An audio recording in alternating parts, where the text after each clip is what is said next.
En Guinée, la multiplication des cas de spoliation de sites touristiques inquiète les autorités. Des mesures fermes ont d'ailleurs été prises pour rétablir l'ordre et protéger ce patrimoine naturel. Idrissa Cissé est à Conakry pour Média TV. Le port de Benti, situé dans la sous-préfecture du même nom, à environ 80 km au sud-ouest de Forcaria, près de la frontière avec la Sierra Leone, est l'un des sites concernés. Le ministre de l'Urbanisme, de l'Habitat et de l'Aménagement du territoire, Mori Kondé, a récemment tiré la sonnette d'alarme sur la spoliation de ces lieux emblématiques. Il a déploré la disparition progressive de plusieurs domaines de l'État, notamment des sites touristiques et d'anciens ports négriers. Le port de Benti, un site important, est au cœur d'un litige foncier qui inquiète les autorités de Conakry.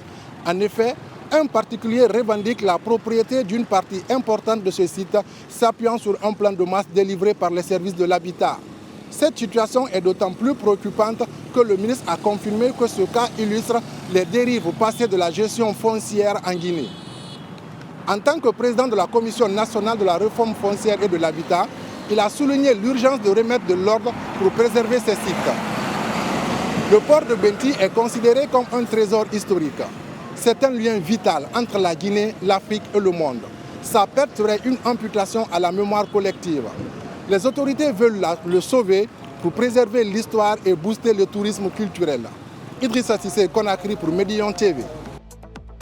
Au Sénégal, le gouvernement vient d'adopter une loi financière rectificative pour aider les étudiants avec une enveloppe de plusieurs milliards de francs CFA, et cela pour le paiement des bourses universitaires. Sirmi Boukaka est à Dakar pour Média TV. Ici au Sénégal, 11 milliards 800 millions de francs CFA vont être déboursés pour compléter les bourses des étudiants dans un contexte de baisse de recettes de près de 138 milliards francs CFA. C'est dans le cadre de la loi de finances rectificative 2025.